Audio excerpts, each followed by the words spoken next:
Ke mana suara terpaling membela Islam?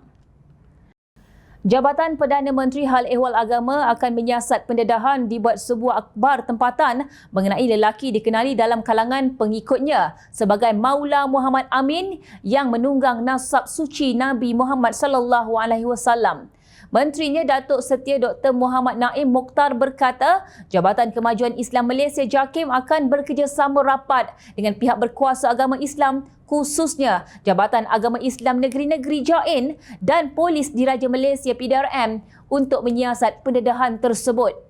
Muhammad Naim berkata beliau tidak akan berkompromi dengan mana-mana pihak yang cuba mengeksploitasi agama untuk kepentingan diri maupun kumpulan yang tertentu. Semua pihak adalah dinasihatkan supaya sentiasa merujuk kepada JAIN berkaitan apa-apa urusan berkaitan pertauliahan mana-mana pendakwah agar setiap perkara yang disampaikan selari dengan ajaran Islam, katanya dalam kenyataan pagi ini. Dalam pada itu, beliau menyeru semua pihak untuk sentiasa berpegang kepada neraca ilmu, fakta dan menjauhkan diri daripada taksub. Ujarnya lagi, ketaksuban yang melampau dalam sesuatu perkara adalah berbahaya kepada diri dan masyarakat. Sikap taksub akan menyebabkan seseorang mudah terpengaruh dengan sesuatu dakwaan oleh individu maupun kumpulan tertentu, tambahnya lagi. Seorang maula yang dikatakan berketurunan Nabi Muhammad rupa-rupanya tiada langsung nasab suci baginda Rasulullah.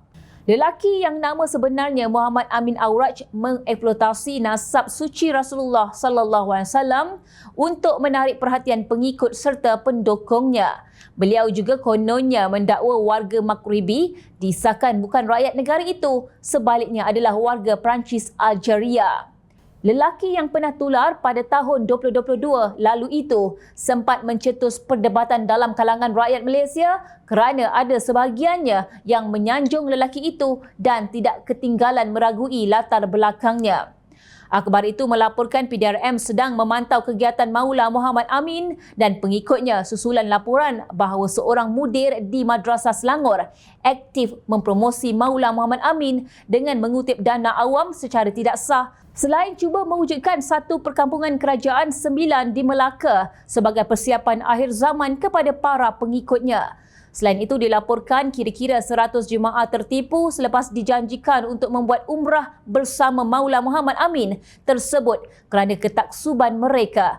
Semalam, Jabatan Agama Islam Selangor JAIS tegas dalam menghalang apa sahaja aktiviti yang membabitkan individu dikenali sebagai Maula Muhammad Amin. Pengarah JAIS Datuk Muhammad Shah Zihan Ahmad ketika dihubungi berkata hasil pemantauan JAIS mendapati sebuah madrasah di negeri berkenaan disyaki menjadi hos kepada individu terbabit sepanjang berada di Selangor pada tahun lalu. Sehubungan itu, katanya sepanjang tahun lalu, JAIS menghalang penganjuran apa-apa bentuk aktiviti membabitkan individu terbabit di Selangor. Malah JAIS tidak berkompromi dengan mana-mana individu atau pihak terbabit secara langsung atau tidak langsung dengan perkara yang mendatangkan keraguan sehingga menjadikan fitnah kepada Islam keseluruhannya. Kami menyeru semua umat Islam di Selangor lebih berhati-hati dan tidak terpengaruh dengan perkara meragukan seumpama ini, katanya di petik Sinar Harian. Tahniah JAKIM dan tahniah kepada Jabatan Agama Islam Selangor JAIS yang dilihat sentiasa mengambil langkah proaktif bagi memastikan sebarang ajaran sesat atau ketaksuban terhadap sesetengah figura yang mampu memesongkan akidah umat Islam diberi perhatian serius dan segera. Di mana suara mereka yang selama ini berteriak kononnya Islam di Malaysia terancam dalam isu ini? Kenapa mereka membungkam? Bukankah selama ini mereka ini di antara yang kononnya terpaling membela Islam? Adakah kerana isu ini dilihat tidak memberi manfaat politik untuk mereka dan tidak mampu membantu mereka mendapatkan putrajaya? Ataupun benar dakwaan yang mengatakan ramai antara walaun yang menjadi pentaksub kepada individu berkenaan?